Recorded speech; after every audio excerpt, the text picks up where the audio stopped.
sont des sculptures de vie, mais de vivant jusqu'à la mort.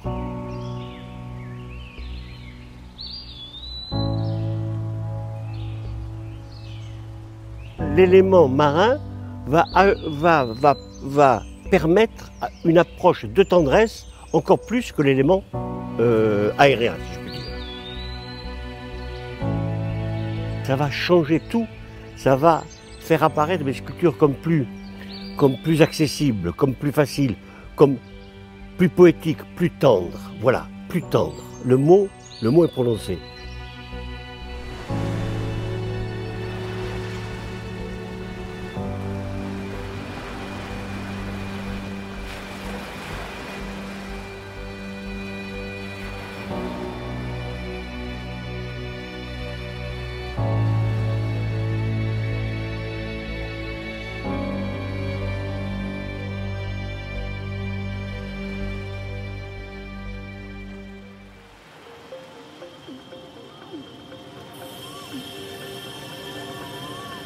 Là, c'est trois silences, là.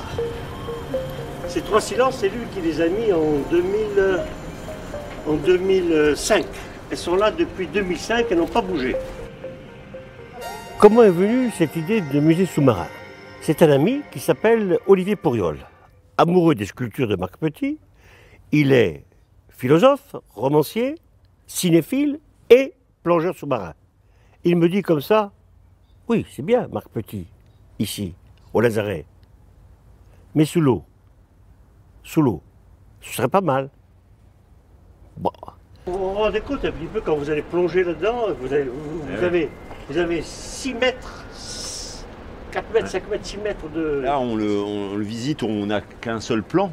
Mais sous l'eau, on va pouvoir tourner autour et on va pouvoir monter, descendre et avoir des angles de vue qui vont être complètement différents. C'est M. Hollandini là, qui avait un projet de création de musée sous-marin. Et il nous a consulté l'an dernier pour voir si on pouvait l'assister à faire ce projet. Il y aura la tête, il y aura les pieds, il y aura les mains, il y aura... En fait, on va l'aider à créer ce musée sous-marin. On va l'aider de plusieurs façons. Dans un premier temps, il faut déjà faire le dossier réglementaire pour qu'il ait le droit d'immerger ses statues. On va expertiser la nature des fonds marins sur lesquels les œuvres doivent être posées ou ancrées.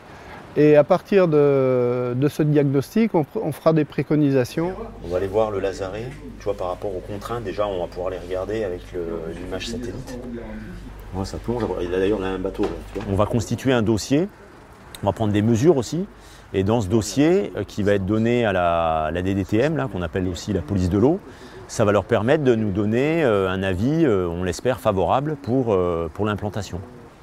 Non, là, on est tout petit, là, donc là, il n'y a pas de souci. On est 20-30 cm. Il n'y a pas de risque en termes de bateau.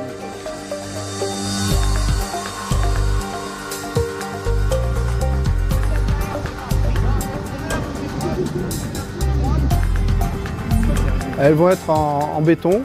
Alors la formulation du béton, pour l'instant, c'est pas moi qui vais la décider puisque c'est l'artiste, mais je sais que je vais être amené à le conseiller par rapport à notre expérience sur les bétons qui résistent à l'eau de mer et éventuellement à employer des bétons spécifiques comme le composite ciment vert où on enlève tout ce qui est métallique, qui risque de rouiller, en le remplaçant par une fibre de verre spécifique qui est alcalino-résistante, c'est-à-dire qui résiste à l'alcalinité du béton au moment de la fabrication.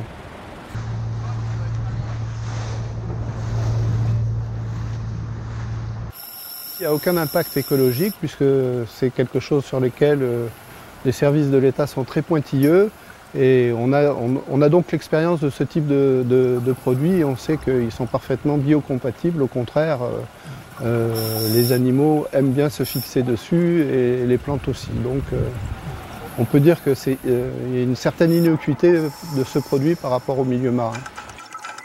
Elles ne seront pas entretenues parce que le plaisir, c'est de les voir évoluer dans ce milieu sous-marin qui est leur milieu naturel.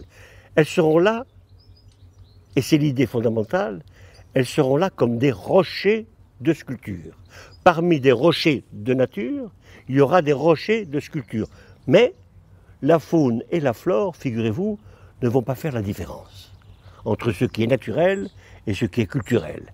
Elles vont se mettre où elles veulent, y compris sur les sculptures. C'est ça qui fascine, et c'est ça qui fascine, y compris Marc Petit.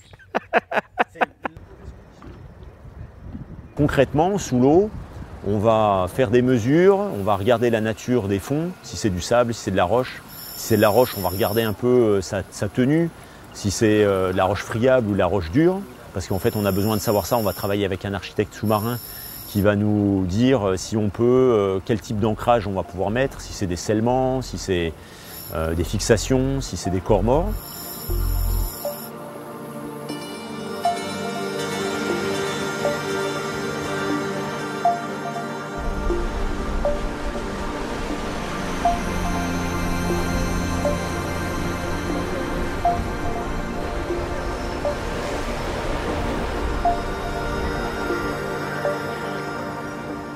On ne vient pas encore sur Ajaccio pour Napoléon. On ne vient pas encore sur Ajaccio pour le musée Fesch. On ne vient pas encore parce que ça se travaille, ça. Mais quand on est à Ajaccio, Napoléon s'intéresse, le musée Fesch s'intéresse, la citadelle s'intéresse. C'est des produits additionnels et qui s'ajoutent à l'intérêt de la station.